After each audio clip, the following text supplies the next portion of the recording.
Oak Island Town Hall Council meeting, public hearings and regular meeting, August the 14th, 2018 is now called to order. We'd like to ask Councilmember Blaylock if he'd like to give the benediction or invocation. Pledge of allegiance.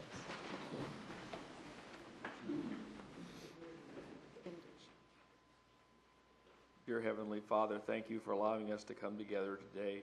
Please give us the wisdom and the patience to do what's best for our town. In your holy name we pray. Amen. I pledge allegiance to the flag of the United States of America and to the republic for which it stands, one nation, under God, indivisible, with liberty and justice for all. Thank you. Welcome everyone, and thanks for coming out tonight. We'll get started right into the agenda starting with public hearing number one. I'd like you to keep in mind that we have a 3-minute rule. I see they've already taken that down, but we've got a 3-minute speaking rule, and if you will state your name and address when you come to the podium for our records, please. Public hearing number one. The purpose of the public hearing is to receive citizens' comments on a proposed amendment to the town's development line.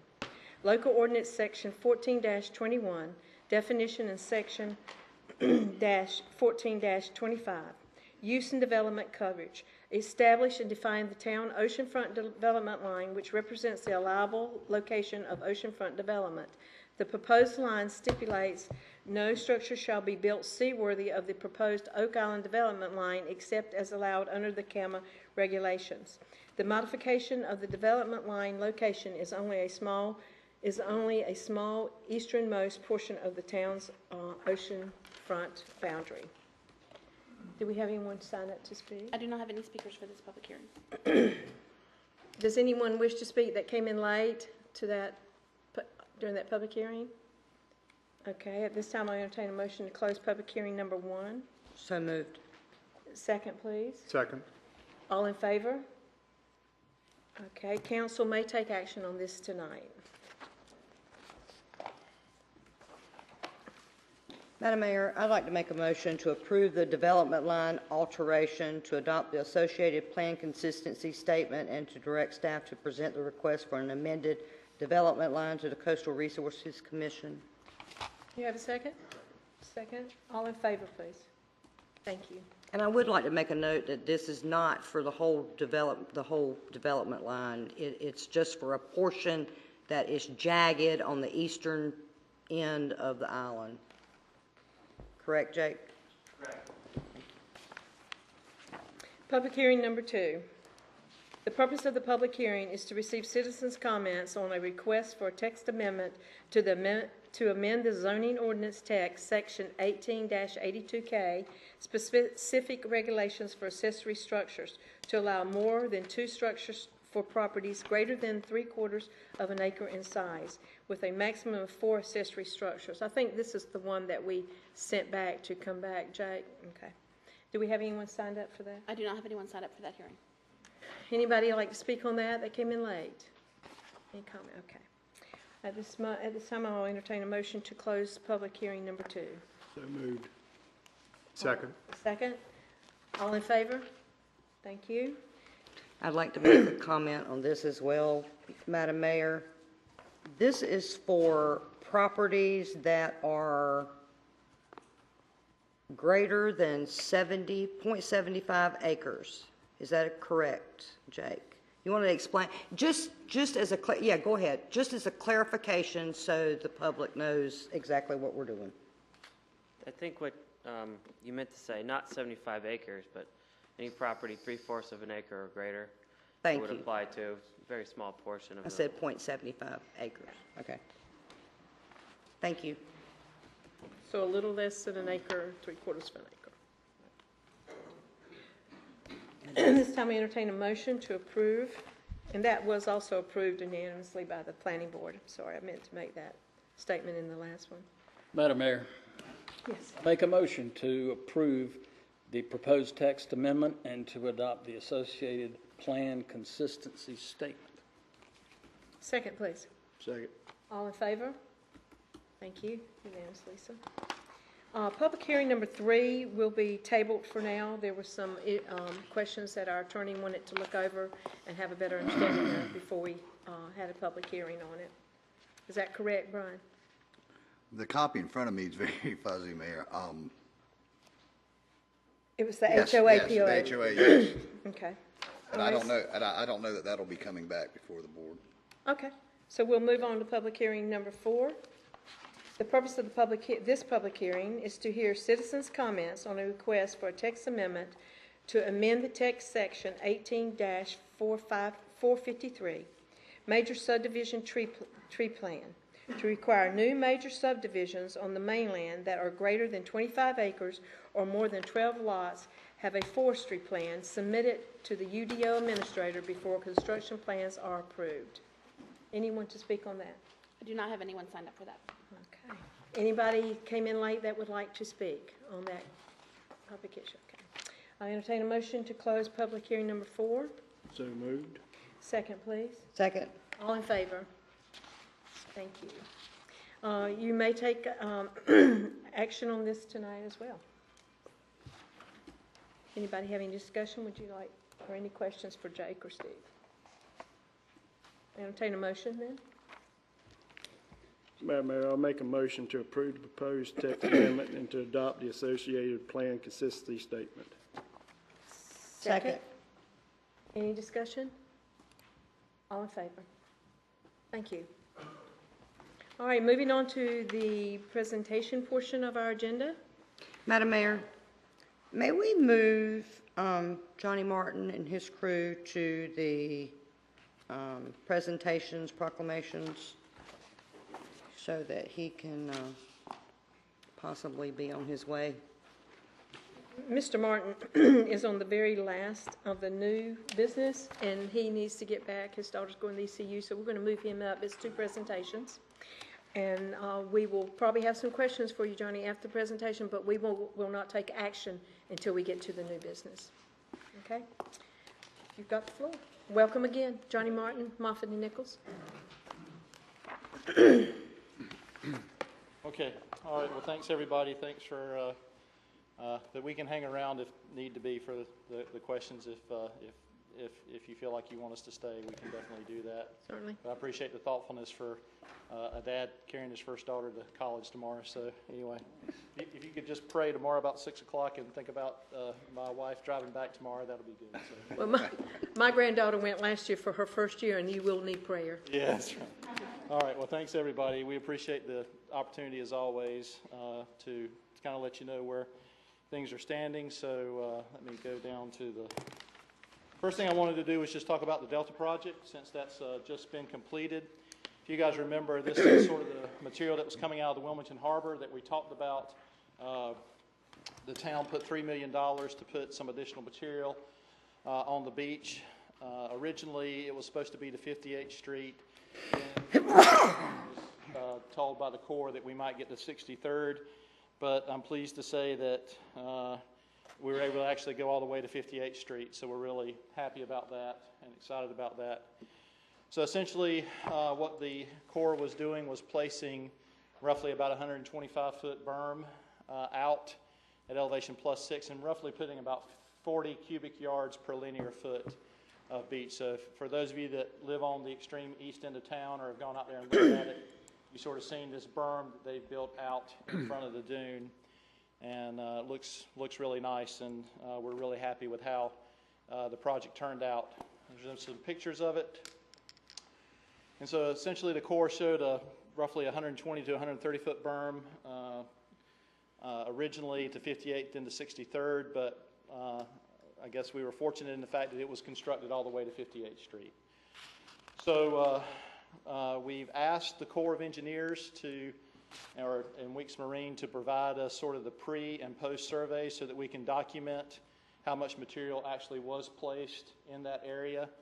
So the Corps project placed the material to 77th Street, and then what the town paid for, the $3 million went for, were to go from 77th Street to 58th Street.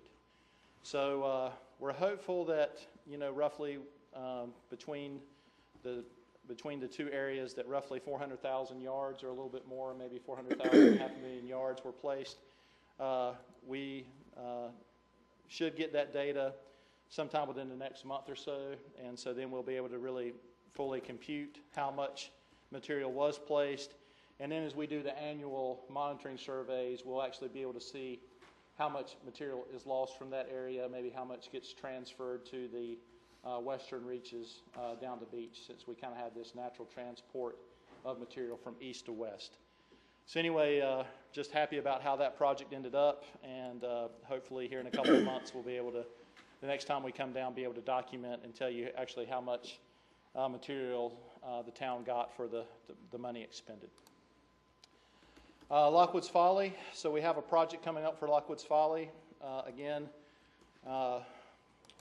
we've seen the hot spot at the western end sort of re-show itself here after a couple of years in place. We've seen the shoreline kind of move back pretty hurriedly here over the last 6 months or so.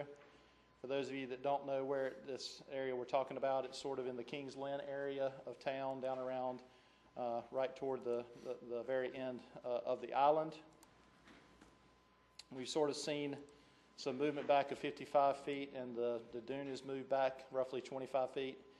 It seems to have at least sort of stopped in the area that it's at, but during high tide, you know, the water's coming all the way up to sort of the base of that dune. It's a pretty large escarpment as well.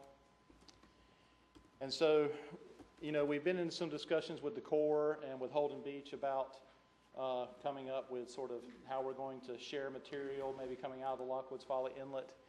And so one of the first opportunities to actually get some material out of the inlet is for the sort of quarterly dredging or twice a year dredging that they do in Lockwoods Folly Inlet, where they come in with a small hopper dredge.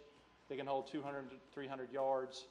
Of course, it can't dump it onto the beach, but what it can do is it can bring it up into about 8 to 10 feet of water, and the hull can open and dump the material in.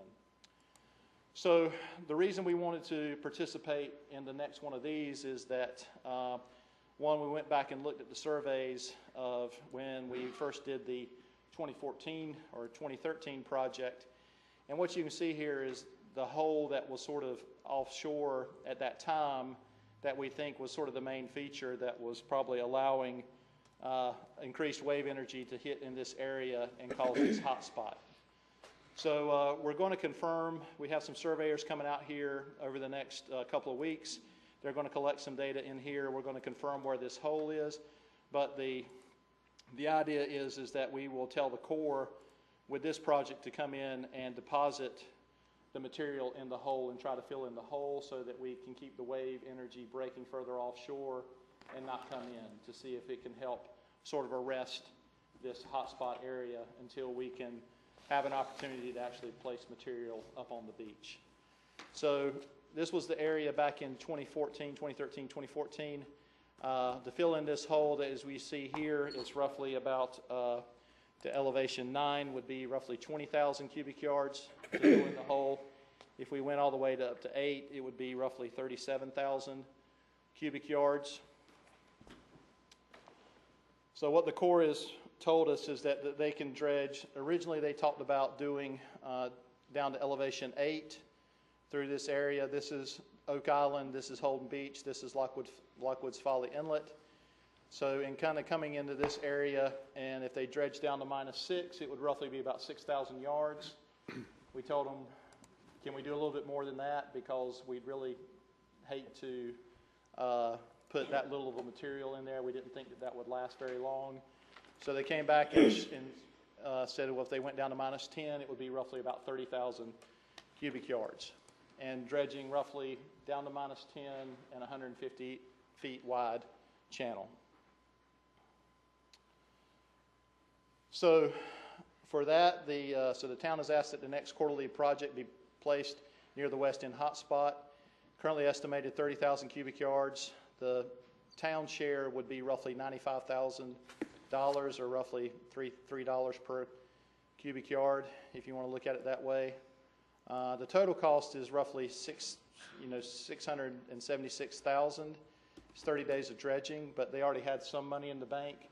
Again, this comes under the state shallow draft fund that pays 2/3 of it. So between the state, what they had in the bank, the state portion as well as the county portion of the 676, the town of Oak Island share would be roughly $95,000. So again, until we can get into more of a discussion of being able to share the material in the AIWW crossings and being able to place the material up on the beach, we wanted to do this project. One, it shows that the town of Oak Island is serious about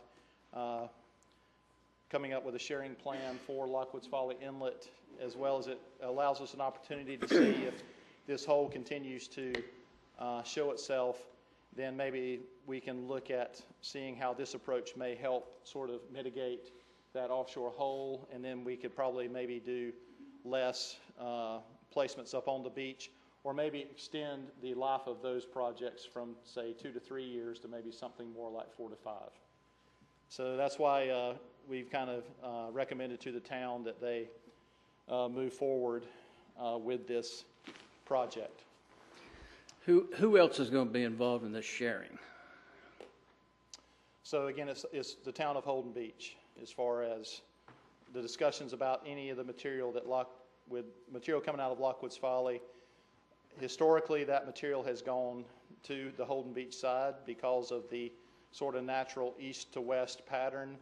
But with things of how the inlet has changed, and now that we see this hot spot coming on up on Oak Island, we're saying that we also need to play at this table, because obviously the material that's coming into the inlet is coming from Oak Island, so there's some logic to placing the material back to where it came from. So we're sort of starting those discussions, but as you can imagine, when there's been 20 years of history of material going to one side versus the other, it's going to take a while to kind of work through sort of these discussions.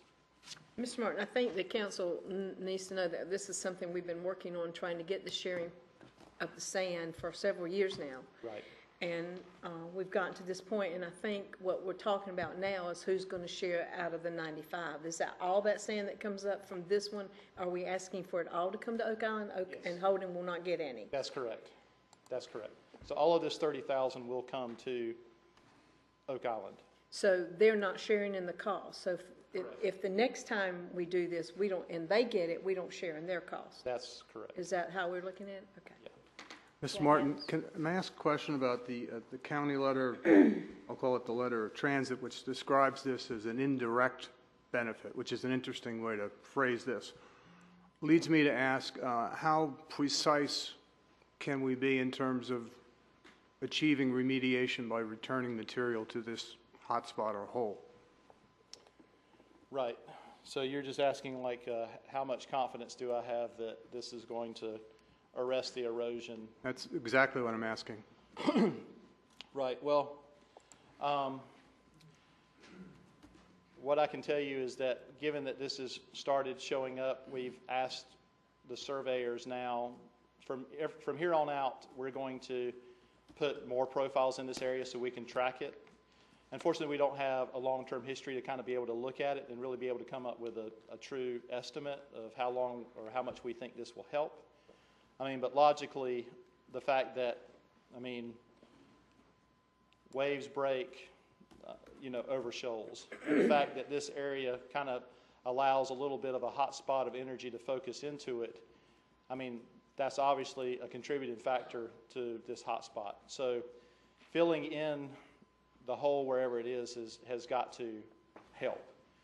To what level, I really can't say at this time. I mean, one of the things we want to do with this project is to then track it and see how much it does arrest the erosion in this area.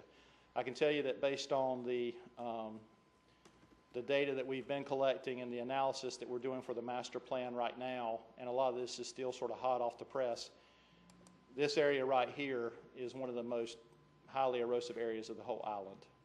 So, and one of the things that we're thinking about for the master plan too is an inlet management plan, maybe possibly looking at a structure terminal groin at this end to see what we can do to sort of arrest this area. But we think that this has merit to just see how effective it may be, sort of as a tool in our toolbox. So in the near term, assuming the measurements and the extrapolation you're doing from that, this will provide some level of relief. Right. And presumably, we'd have to do it every 2 to 3 years until a more permanent solution is arrived at, the groin or some other structure, correct? Or maybe even every 6 months. It might be once or twice a year that this would have to be. I'm just calculating our costs, so Sure. it's 99, but it's actually ongoing once we start this process, every 6 to 12 months, correct? Correct. Thank you. Any more questions on that subject? Okay, Mr. Martin, go ahead. Total project. Okay, the Turtle Project. So there again, as you guys remember, we were trying to piggyback this onto the Harbor Project, but just so that all of this money could be utilized for sand placement rather than having its own separate project. But again, that did not work out. So we're now tasked with doing a separate project for this turtle habitat restoration project. And so again, this would sort of end where the harbor placement just finished and go all the way roughly to the Ocean Crest Pier would be roughly the extents of this project. What street number is that? 19th, roughly 19th place east, I believe, is roughly about where it would be. Or maybe a little further west than that, but somewhere in that general area where it would go to. So again, this is sort of a measurement of the health of the beach, sort of a volume per linear foot from the dune out to the bar. And the only thing to really see is that it's not going to be a surprise to people that this area is one of the, has the least protection of any along the beach. So, you know, it will just be a nice fit to be able to continue this on and hopefully to provide some protection to this area as well. So the project budget, FEMA gave an authorization between the federal and the state contribution. It altogether is roughly $8 million for a project volume of roughly 365,000 cubic yards. So we've been talking with the town because, again, if we're going to leverage having a dredge come and do this project, just like we did with the Delta project, it just makes sense for the town to try to put as many funds toward it, to put some extra material out there. Based on our discussions with Mr. Hatton, right now it's looking like maybe another 150 to 200,000. So you can see we're looking at somewhere between maybe 500,000 to 600,000 yards being able to maybe be placed in this area. And the FEMA reimbursement for engineering, environmental, field studies, and construction observations for the project was roughly $835,000. So what we did was provided a scope and fee to the town where we had the normal project planning, sort of the field investigations, our design, final design, bidding, and the construction observations. Again, a lot of the money is us being out here 2 to 3 times a week while the construction is going on, and we think it's going to be roughly a 4-month. And that roughly came up to roughly about $450,000, and so the balance of that was under the FEMA allowable, we're going to utilize to do field investigations, so the multi-beam surveys, geophysical and geological surveys. And I'm just going to go to the next slide real quick. And the area that we are targeting to go ahead and do is the area that was used by Holden Beach for the Central Reach project. So roughly in the current permitted area with what, you know, roughly the Holden Beach Central Reach project took roughly 1.5 million yards out of this area. It looks like we have about 400,000 left. We want to expand that and determine, you know, how much material will be able to be utilized out of this, both for this project as well as maybe the initial project that the town does as part of the master plan. But, you know, given some of the issues with yellow banks and the concerns about rock, we really think that this is where we should be spending the money to try to get the material out of this site. So roughly, this will not pay for all the work that needs to be done on that site, but it'll probably pay for 80% of it, and the rest of it can come out of the master plan funds. But, roughly, each one of these holes is roughly $5,000 to do that. There's like $200,000 worth of surveys that have to be done here, environmental clearances, to make sure there's no architectural or any shipwrecks and things of that nature.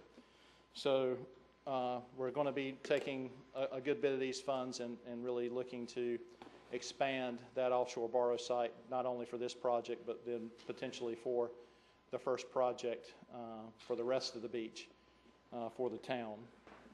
Now, what I will say is, if we go back and look at this plot, one of the things that we will do soon is, once we get that data from the Corps of Engineers, is we will kind of see how much material that we've placed now in this, little over a mile in the east end. We'll kind of figure out how much we think that we can place with the FEMA Habitat project, as well as maybe additional material that can be placed here from the town funds. And then the hope is that maybe between these two projects we have this much of the beach in pretty good shape, and then we can concentrate on these areas for the first initial project and get this up to the same. We might not be able to afford, with the turtle habitat and the additional funds, to get this completely up where we want it to be, but maybe we can get 80 to 90% there, so that then we're just doing a little bit in this area and then can concentrate on the remainder of the beach for the first project of the turtle, or excuse me, of the master plan. As far as the proposed schedule, FEMA's told us that we have till May 2020 to construct this project. So the field investigations we for this and the master plan have sent those out this week to some of the contractors to give us bids for going out and doing the geotechnical work. So we envision them going out there in the next 3 to 6 months. The preliminary engineering and permitting, we'll start the permitting, but we think that that'll be done over the next 12 months, preliminary engineering and permitting. The final design and bidding will be in the 14th to 17th, and then project construction would be sort of in the last 3 to 4 months. So that's the proposed schedule that we are envisioning for the turtle habitat project. And with that, I'll answer any questions you guys may have on that. So if I may, looking at the cost breakdown, am I reading this correctly, that the labor costs exceed the engineering cost, the actual field engineering costs in this proposal that you're giving us? I'm sorry, the what? Your labor costs exceed what I call the actual engineering, the Viva course. Is that correct, the way I'm reading this? Yeah, correct. I mean, what you'll see is our construction observations and administration. So the $450 that we have for our work is roughly $40,000 for the project planning, the town meetings, and coordination with some of the agencies. The design, environmental permitting, and preliminary plan development is roughly $130. The final design, specifications, and construction documents is roughly $57. The bidding, negotiation, and award is roughly $23. And then a lion's share of our work is just, while the contractor's here constructing, just being sure that it's being able to be done up to that. So what I would say is, our portion, besides the construction observations, is roughly $250, and then $200 is while they're out here in the field. And that's approximately 400 man-hours, is that correct?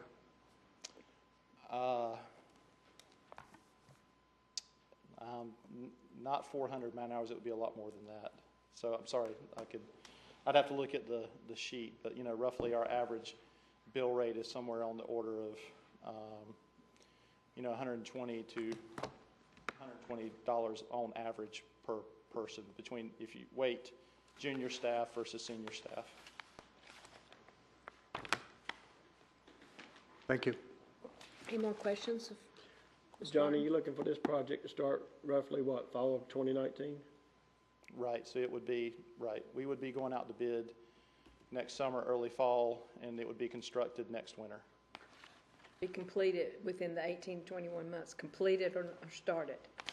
Completed, because we have to be done by May 2020 in order to get the reimbursement and not have to file for an extension. Yeah, that's good news. Just a follow-up on Mr. Bach's question. How many people do you have at one time observing in this work? Right, so we have a Wilmington office, so, we usually have somebody coming out, usually one to two people, roughly 2 to 3 days a week, checking on things every other day. If there's difficult construction stuff going on, they'll be out here every day. So there again, that's one of those things we kind of are guessing at what we think the level of effort would be until we kind of get in there, so we can adjust that downward. If we get to it and the contractor says, look, we're only going to take 3 months, then we can adjust our contract downward. We've kind of assumed one dredge doing this, but sometimes, depending on the contractor that ends up getting the work, we might have 2 or 3 dredges here. We might have to be here a little bit more often, but the time might be shorter. So it's one of those things where we can adjust that number downward if, when we bid the project and get an awarded contractor. But we've assumed pretty much a person out here, coming out here every day checking on things. May I ask it another way? So these projections are midline projections? Is that basically how you put this together? No, these are pretty conservative. I mean,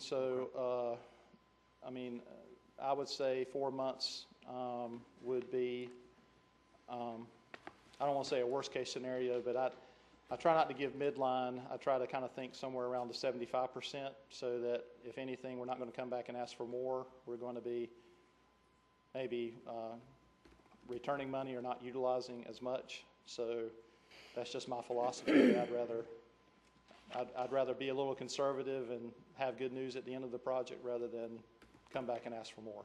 I can certainly endorse that philosophy. Thank you. Any more questions for Mr. Martin so we can release him?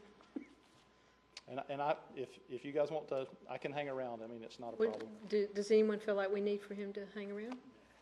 We're good? Okay. Thank you, John. All right, thank you.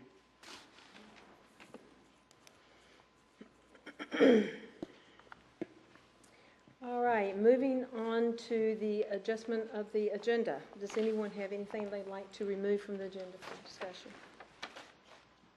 Madam Mayor, we need to table old business number 1. Table old business number 1. I believe that when you say table, we can discuss it. Yeah, or just remove it from the agenda. I thought there was a. So are you wanting to discuss it tonight or not? I think there was a council member wanted to discuss it. Okay. Is that correct, Mr. Bach? No, I'm happy to defer on this question. Okay, good. Remove it? Yep. Okay. Anything else? So we'll just remove that from the agenda. Okay. Okay, entertain a motion to approve the consent agenda as amended. If we could, the closed session, we only need to consult with the town attorney. So we can take off items 5 and 6. It'll just be item 3 that we need for that. And then I have one other thing to mention. Under committee appointments, I put them in alphabetical order by committee, but we have one person that applied for Court of Adjustment and for Planning Board. And when he did that, he said that his preference would be Planning Board.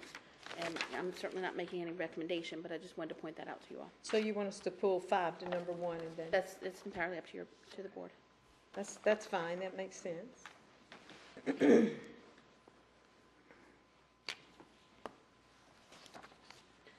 then Councilor Bach had noticed a typo in my minutes. Shocking, I know. So, if you're fine with me just fixing that, you can leave it on the consent agenda. It's up to you. I do rather like the phrase, though. Well, tell them what I did. Ides of outsourcing. It's like Ides of March kind of thing. It's very Shakespearean. Pointed out that the S is right next to the A on the keyboard. Is that Is that enough? Is that, anything else from anyone else?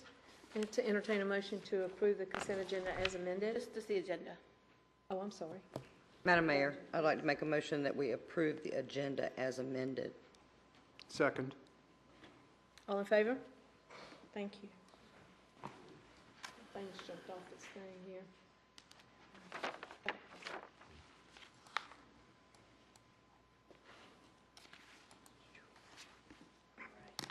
All right, moving on to the public comment section of our agenda. Anyone signed up? Karen Fulton?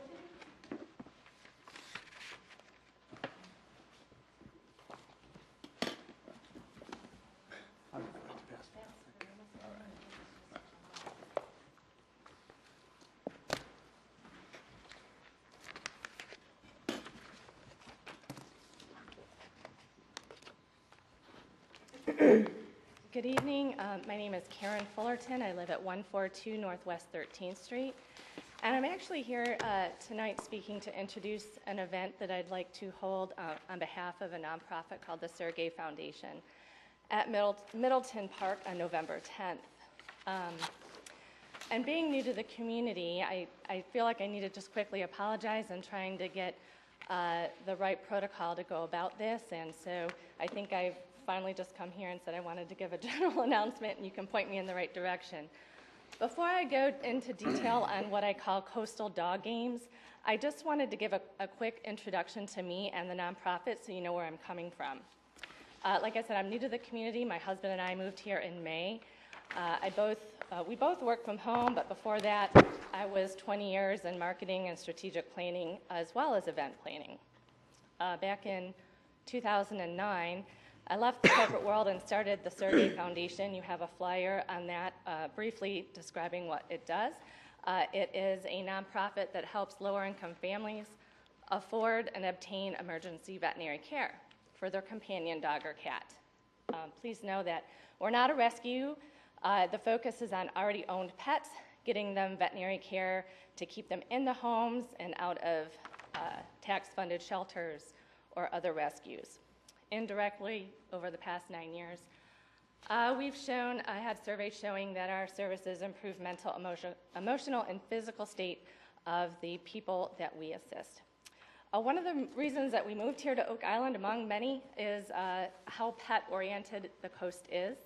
And so I immediately wanted to expand and add a coastal chapter to this foundation that specifically serves Brunswick and New Hanover counties. But all program funding for us is 100% donated, and so major events are a huge part of funding for programs for the Sergey Foundation.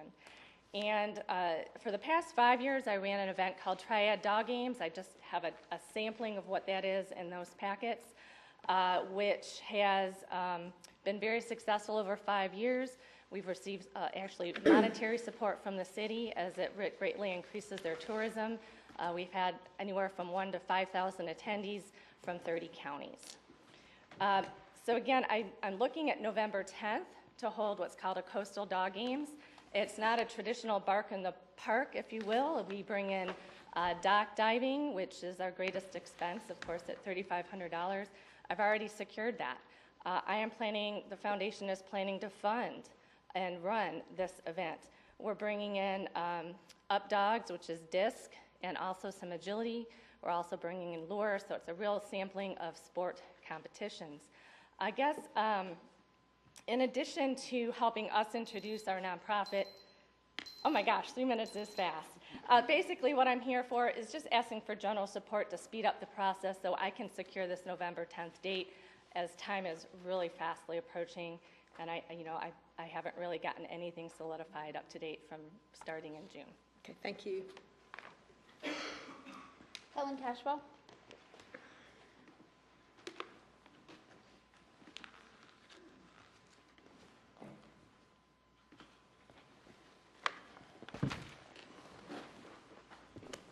Good evening. I'm Helen Cashwell, 3407 East Yacht. This is about the good, the bad, and the ugly side of Lucas Cove that's on the agenda tonight. Tonight, the City Council will pass on this development and finish the requirements for moving it into the Brunswick County Register of Deeds and enabling construction to begin. The good is that it's finally coming to an end. The ugly is the way it has reached this appointment. Intimidation, attempted bribery, and threats are some of the memorable issues along the way. The bad is the citizens of Oak Island have lost and are losing such a terrific part of their town. First loss was the beautiful wildlife refuge of endangered species that had residing on the property and the trees that were mindlessly taken down and that habitat that was destroyed. Second was the greatest loss for the citizens of Oak Island is public access to the waterway and the fishing that they've enjoyed. Yet, Lucas Coves will have all of the town's resources at their disposal.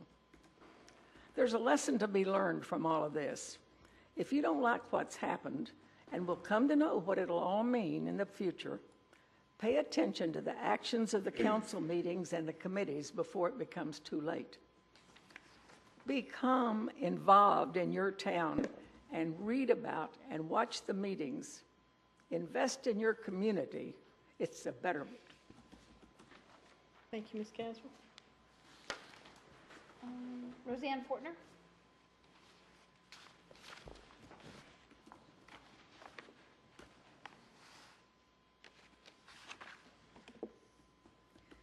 Roseanne Fortner, 113 Paula Circle, for the Beach Preservation Society. The summer has been hot and wet, but nevertheless very busy for the Beach Preservation Society. We hope you have seen some of these things going on.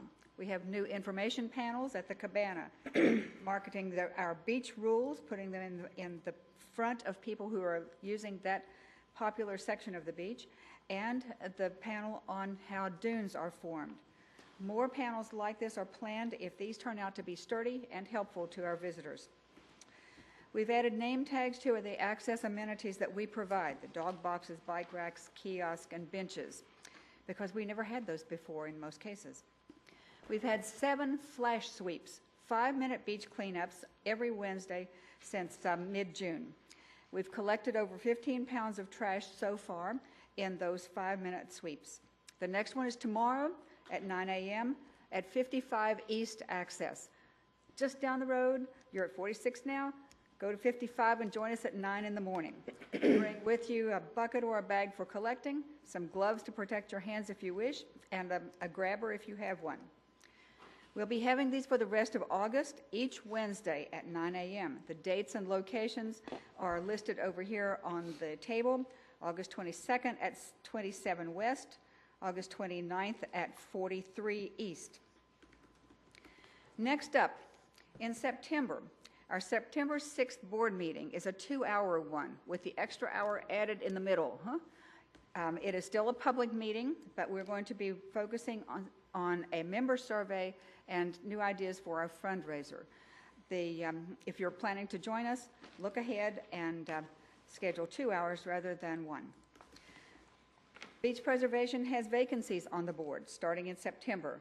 Please consider adding your ideas and skills to the work that we do for the beach. There will be 3 vacancies at that time. So we thank you very much for considering that possibility. The International Coastal Cleanup will be September 15th from 9 to noon at the Cabana. Or if you want to do that on your own schedule, you'll do it the week before the 15th.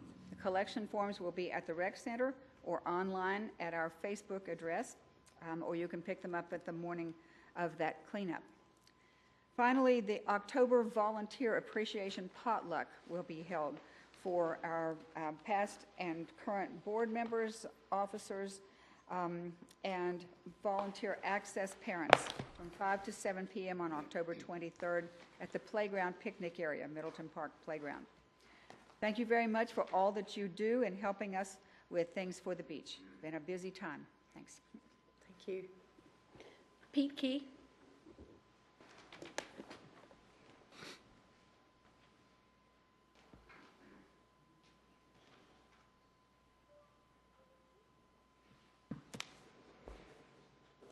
Good evening, Mayor and council members. My name is Peter Key. I live at 5007 East Yacht Drive. I'm here tonight speaking on behalf of Coldwell Banker Seacoast Advantage and Wilkinson ERA. My broker in charge at Seacoast is in the hospital with her husband. She was unable to be here, and Debbie Dolan Prince is the regional manager for Wilkinson, and she is in Charlotte in classes. I'm here tonight to speak about a slight friction point between the local real estate agents and the firms and the town in regards to Section 18-256 of the town ordinance. To clarify, and I'm asking that the town clarify or make simpler the language involved in where real estate agents can place their real estate signs on the properties. Currently, the town is housing probably $10,000 worth of real estate signs in the utilities buildings over here that were collected from agents who were not really sure about where to put signs, because the current code says that all real estate signs that do not require a permit shall be located entirely within the property lines and situated so no traffic hazards are created. Now, when I talked to the code inspector, one of the chief code inspectors of the town, he suggested that we put the signs behind the property stakes. The property stakes are under about 6 to 8 inches of soil and require a surveyor to find them. So should the real estate agents, that's ridiculous, right? So underneath the permanent sign ordinance, it says all signs that require a permit shall be set back at least 10 feet from the property line. And what I'm asking the town to do is to change the ordinance to read in more plain English, to state signs that do not require a permit shall be located blank feet from the edge of the street and situated so no traffic hazard is created. Now, in the past, when I've asked code enforcement officials, how far should we put those back? One of the suggestions that I received was from the center of the road, measure back 30 feet. Okay, I'm going to go put my tape measure in the middle of Oak Island Drive and measure back 30 feet. And that puts me in danger, puts other people in danger. And if it's on a side street, you know, I'm sure that that's not something we want public safety involved in, okay? I'm just asking it to make us a little bit easier in the code, and that's my petition. And in the manner of Esther and King Xerxes, I'm going to make a request as well. None of these real estate agents have done this out of malice or any kind of malintent against the town. It's just been a simple misunderstanding about what the town wants us to do. And so my request is that the town allow us to come back and get these signs, relieve the $25 fee, and let people come back and pick them up for free, and let's start over from scratch with something that people can understand and abide by. In our situation, the signs cost $25 for a new sign, and I'm not going to come pick up a sign for $25 that's old and beat up. I'm going to go buy a new sign for $25, and the town will be responsible for disposing of the old one. That's not good on you guys either. Thank you. Thank you. Bill Millard.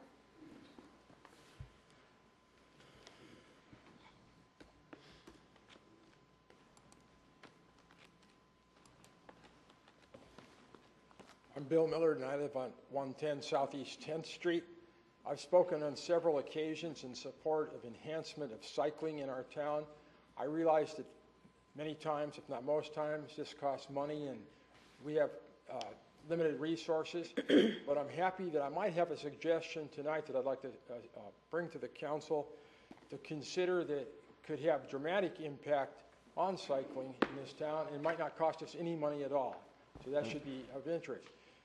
The State Park Pilot has reported that at the close or subsequent to the repairs of the Barbie Bridge, that NCDOT has indicated that they are going to repave Oak Island Drive. I would like to suggest, if they do that, if that is true and that they're going to do that, that the council suggest to NCDOT that they expand slightly in that repavement to the sides into the right-of-ways that are there, and create bike lanes similar to what was done in the repaving of Beach Drive. If we had those lanes, that would allow serious cyclers and even semi-serious cyclers to use that to be safe from the traffic of Oak Island Drive and to get off the sidewalks and be in where there's competition and danger with interaction with pedestrians. It might be a place where we could get good bike lanes on Oak Island Drive and the town might not have to pay anything for it. So I would like to suggest that the town council contact NCDOT and see if this is a possibility when this project is undertaken. Jeff, Thank you. they've already let the bid. DOT has let the bid. Lynn Gulledge?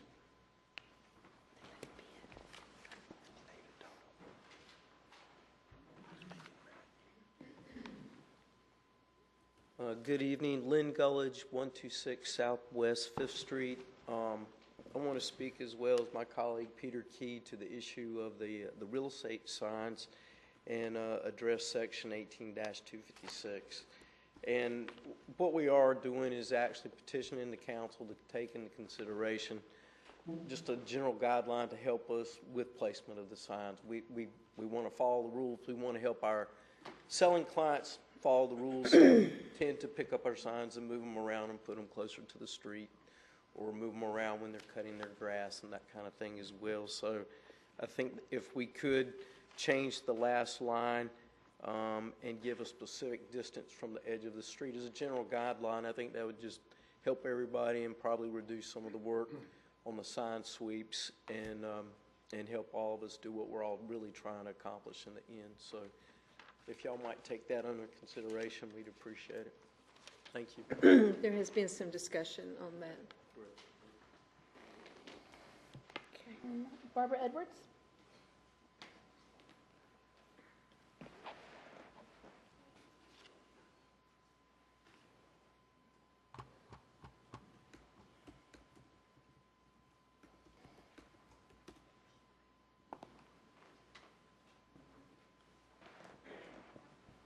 Good evening, Mayor and Council. I have some questions that Ms. I would Edwards, like would you state your name and you address? to, ma'am? Your name and address for the record. Oh, Barbara Edwards, and I live on 62nd Street. I have some questions about our utilities, that the sewer district fee. Yesterday, I called the utilities department, and I talked with some lady, and she just told me that we had to pay the $601.78 by January the 5th, and I was trying to find out some information about maybe getting it taken out every month like we were paying it before when we got our water bill and all. And I asked her name, she hung up on me. So anyway, I was talking to a lady at the bank today, and she said her husband had called twice and left a number, and they had never returned a call. Can you explain to me about the half of the year? Are we going to have to, is that $601 for half of the year, or if it's for a whole year? How does that work? I need to know that. Feel free to, you can call us, call directly to the council, or Jeff, do you have a suggestion? It runs for a whole year. It's July to July, our cycle. And you We are, already paid it. We paid it for the past year. I'll talk about it in just a minute when I get to Okay. council. Okay. I'll answer. Okay, And I hope it answers your questions. If not, I'll make sure you get answered. okay. Or feel free to call me, or anybody, reach out to me as the mayor. I'll be glad to talk with you or find someone that can sit down with you and explain it a little better. Okay, that'll be great. Sure. Thank you. Thank you, Ms. Edwards. I don't have anyone else signed up. That it? Okay, all right. Anybody else would like to speak on any subject? Okay, thank you. Moving on to the council reports. Start with you, Mr. I'll start off. Donkoff. Just, Mr. Marr, just so you know, that was one of the first things I asked our town manager to talk to DOT about, was when they do the new road, to expand it, to put bike lanes in, because it made more sense to go ahead and do it right then. So I've already had that discussion. So I hope they listen, but if they don't, we're trying. And we have talked to the DOT, and we will continue to, but they have let that bid. So I don't know, I mean, the budget's the budget, and they let the bid 2 months ago, so I don't know that there will be any room for, movement. But we will definitely reach out again to them. Thank you for We're your trying different suggestion. things. We're trying to get sidewalks added in down through there and other things. So we're in discussions. So we're just hope we can. And to talk about the sewer, I can tell you we're not perfect. When we started this 7 years ago when I came on council, the sewer system was in such bad shape that we were afraid it was going to go into bankruptcy. Our advisors came up and said we had to do 11.75% for 3 straight years. Plus, we had to borrow money from the accommodations fund, the beach fund, just to keep it above water. Over the next years leading up to now, we were able to refinance the sewer system and save millions of dollars. We were also told that we had to do 3% after the 13.75 every year until we got ready to pay it off. We've been able to eliminate that 3% so far for the last 3 years and not do it. This year, the last year, I think the sewer district fee was 800 and some change. This year it was lowered to 600 and some change. We're trying every year to make the best and try to save the taxpayers the best way we know how. At the end of the year, it now goes on your tax bill. But you still can do $50 a month or whatever it equaled out before and just address it when you pay your bill. This is going towards the district fee, and they will accept that and apply that to your district fee. Also, if you have a mortgage, what I was able to do too, your mortgage, you can add that extra money to your escrow payment, and at the end of the year, that money's already saved up like you're still paying it. Well, I mean, you can. I know, but the town, the town can't make that happen. That's between you and your lender or your mortgage company. And I agree with you, Councilmember Weinkauf. I just don't want anyone to think that the town somehow has any control over that. No. I'm not trying to insinuate we have any control. There's options that you still can do, and we've already made it clear. I'm trying to do a town hall meeting 4 times a year. And in these town hall meetings, we had one last month, we tried to bring out a hot topic that's going to be a hot topic and talk about it so everybody has some information what goes on. We had discussions last month about this same issue, what was going to happen as we went through with this budget. And I would like everybody at our next meeting, which is going to be in October, town hall meeting, every meeting it gives you a chance to ask questions, us to answer you back and not sit up here like bumps on a log. And it gives you a chance to find out what's going on in the town and us to be able to give you some answers. If not, get your name and make sure you get the answers. Because too many times we sit up here during our meetings and we don't answer back. And we should be able to talk back and answer to you and get you information that you need to know. But I hope I've answered your question, but if I have not, feel free to give me a call and I'll make sure somebody addresses it. I think you had a question also about why it was, and a lot of people were a little confused that when you pay the January to December, that's 12 months, but the tax, but our cycle runs July, our town. Right, July budget, to next July. So this $600 runs from the July when it started to the next July. You just pay it. So you're essentially prepaying half a year. Yes. Right, you're getting credit early, basically, is what happens. You're not doubling up. If you were to pay it all in January, you wouldn't know it again for that fiscal year. That's all I have, Mayor. Is that it? Councilman Baylight? Yes, to follow up on what Jeff just said, we're available. You can email us, you can call us, but I'd like to say one thing. I will not respond to anyone who is disrespectful to another citizen, the council, the mayor, or anybody else. If you want an answer from me, be respectful. I will be respectful to you. Thank you. I have no report. No. I have several comments. And since we're on the theme of SDF and the water bill, I'll simply say that I've asked the administration to consider preparing a frequently asked questions list so that we can provide even more information. Given the volume of questions our staff was entertaining, I think we clearly know what those questions are. We should put out the answers now, because I think our communication was incomplete, and unfortunately the timeline was so tight that there are still a lot of questions that could be answered and I'm hopeful that the administration will do that. I have two other things that I want to comment on besides the SDF questions. I remain concerned about the peer and peer planning. I continue to argue that we are going to need a business plan that warrants the investment we've made. I think that we are going to need professional entrepreneurial advice to make it work.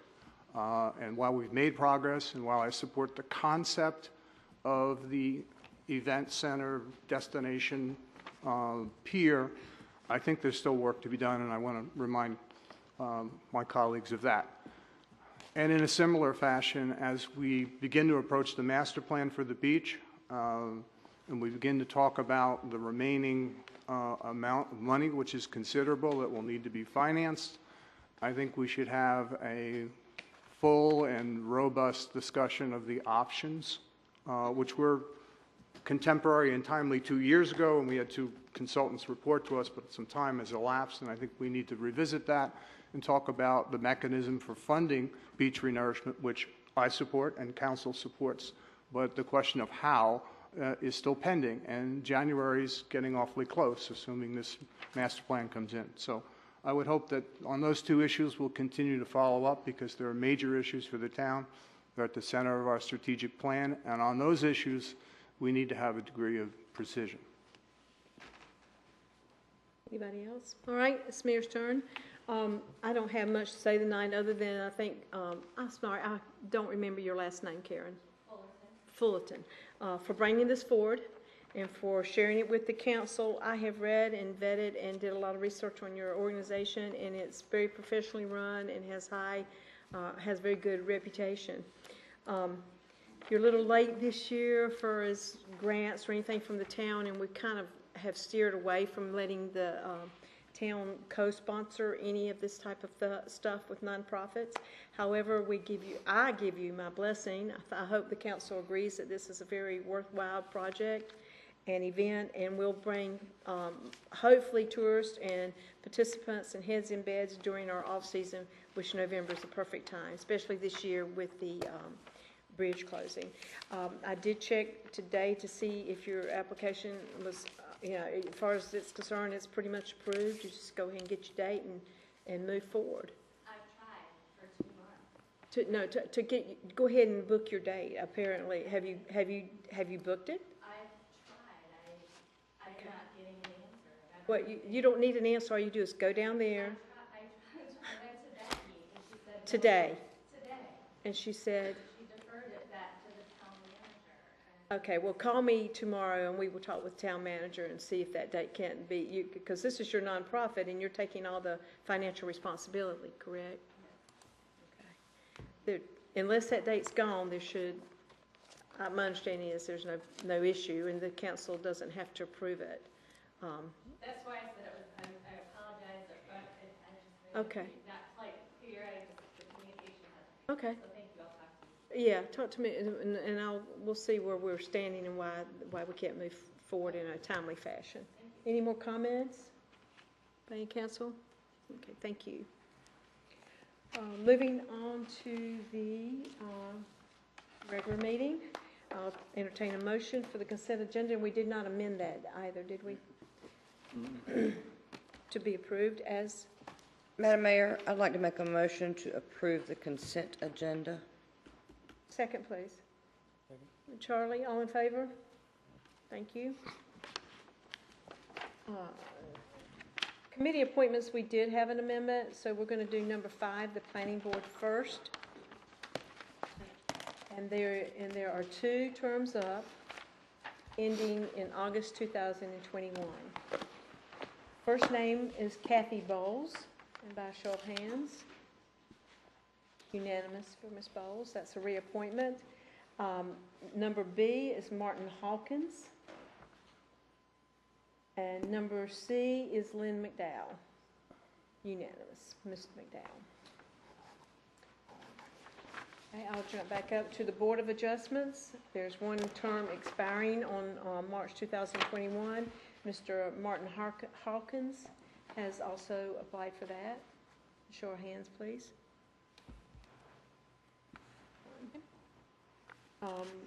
Number 2 is Committee Center Advisory Board. That is an unexpired term ending October 19. Karen West. Thank you. Number 3 is Environmental Advisory Committee, one term ending June 2021. Lindsay Winstead. Thank you. And the 4th one is the Par 3 Golf Course Advisory Board, one unexpired term ending January 2020 for an Oak Island resident outside of South Harbor. And Ms. Diane, how you say her last name? Corcoran. Corcoran. Corcoran? Is it Diane or Danny? Danny. Danny? Oh, I'm sorry. Danny Corcoran. Danny Corcoran. Show of hands, please. All right, thank you. Moving on to the administrative reports. Our town manager, God bless him, he is not well tonight. He had surgery on his teeth, so we enforced a stay-home rule on him today, which was very difficult to do. Lisa has been filling in as the assistant town manager. Thank you, Lisa. I do have a report from him. Oh, good. Because naturally, he submitted a report. Okay. We've received notice from FEMA that both the pier and the Sea Turtle Sand projects have been granted extensions until their project completion date. So that is good news. As far as an update on the pier, the work that's going on the interior is nearing its final stages. Flooring is going down, and some floor repairs were needed and have been addressed. The ADA ramp has boards, and handrails should start next week. Pier handrails will also be started soon, so that phase can be completed. And then RFPs on the pier running the restaurant area, he says, will not go out until the kitchen area has been cleaned and rearranged. That way, everybody that wants to bid on it can come in and see exactly what they're going to get into. And that should be done by the end of the month. And he says that he knows that's later than planned, but he has a few repairs that he wants to get done as well before we open up for site visits and proposals. Mayor, you already mentioned to me earlier, I think, that you're assisting with the providing some information for the 801 property, and that should be coming to council soon. And at Veterans Park, we will have pilings going in soon for the picnic shelter and flagpoles after that, and I think that will complete that park project. Awesome. And I think there's a movement amongst the council that would like to do an open house on the pier complex once we get it to the stage, maybe possibly in October, and we'll talk more about that later. All right, Brian? A few things to report in closed session, but I can report in open session that the town is closed on the 604 Ocean Drive property. Okay. Since our last meeting. It's good news. Madam Mayor, I'd like to ask a question of Jake, if I may.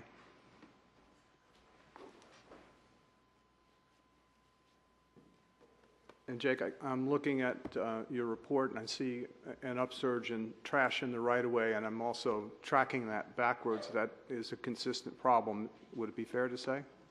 Absolutely. It's one of our regular top ones every month. Okay. So when we've deferred on the right-of-way ordinance revision, but I think that's something that we really need to pay close attention to. I just wanted to confirm with you that that really is a problem. Yeah, I think July was particularly high because it's July. Population is always much higher, more people, tourists, etc. Is the issue establishing responsibility for the party responsible for putting the debris there? No, the only time that's really an issue, and this does happen, if someone puts a lot of trash and debris, or maybe they cut a tree down and they put everything on someone else's vacant lot down the road or something like that. Mm-hmm. We don't want to send a code enforcement letter to that property owner who's done none of that, and it's clear. At that point, Public Works, we coordinate with them, and they usually help out in abating it. But dealing with that stuff, rather than hiring a lot of Public Works staff to just drive around picking that up, if the goal is behavioral change to prevent someone from doing it again in the future, which is a long-term sort of outcome, which is better, then code enforcement, I think, is a good way to handle it, even though it might take a little bit more time. Okay, I just wanted to highlight that for our future discussion. That is a consistent problem. I know there's an upsurge this month, but that's been a consistent problem. Oh, yeah. Thank you, Mr. Vars. Any more questions? Any more statements from council? Okay. Moving on to old business, which we have tabled, so we're going to skip over that and go to new business, which was what Mr. Martin did the presentation on. And the first item on that list is consideration participation in the dredging of the Lockwood Folly Inlet. Will entertain a motion. It's on page 94 if any of you would like to turn in your books.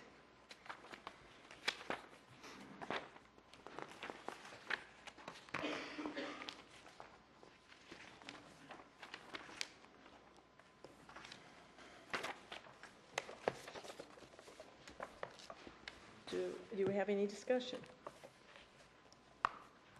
Yes, Madam Mayor.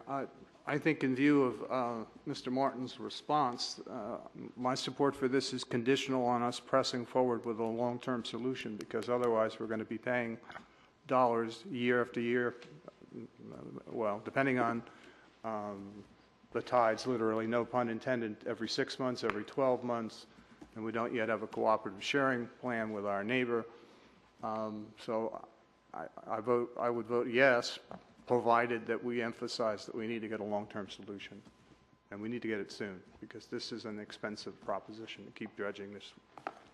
And we're moving forward pretty, we have a meeting on the 23rd. The 20th. 20th? 20th. 20th, with those, all parties involved. We are pushing pretty hard in lobbying to get that agreement in place. Anyone like to make a motion?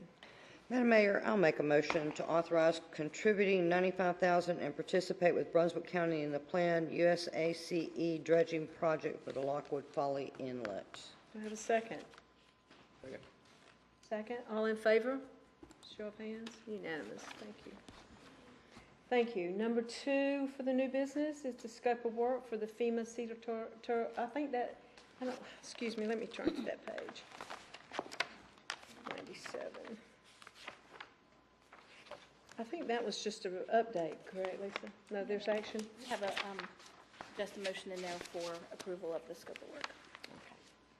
Consideration of the scope of work for the FEMA Sea Turtle Habitat Restoration Project. Suggestion motion, I make a motion to approve the scope of work for Moffett and Nickel for the FEMA Sea Turtle Habitat Restoration Project, planning, field investigation, permitting, preliminary and final design and construction observation services as presented. I entertain a motion. So moved. I have a question before we do that, Madam Mayor. So, to be clear, the town's liability for payment of services here is, what's the number? Is it as reported here, or is FEMA reimbursing part or all of this? FEMA's reimbursing part, and David's not here, so I don't know. Do either of you know that? Lisa, do you know the exact number? Yes, FEMA will be reimbursing part. I don't have the exact number. And that's because part of this work will be something that we can use in the master plan as well. So I'd like to defer until we know exactly what our liability is here. Well, our liability is the entire amount because we can't guarantee that FEMA won't reimburse us. Then I'd like a not to exceed. Would you like to make a motion with that stated? Wait a minute, Jeff needs to withdraw his motion. Oh, I'm sorry. I'll withdraw. Sorry, Jeff. Okay. I would like to make a motion that we approve the contract to Moffett Nichols with the provision that it not exceed the stated amount, which Mr. Moffett indicated was the conservative estimate. Second. All in favor? Unanimous. Thank you. Madam Mayor, I assume implicit in that motion would be revising the contract accordingly? Yes. So council is directing me to do that? Yes. Thank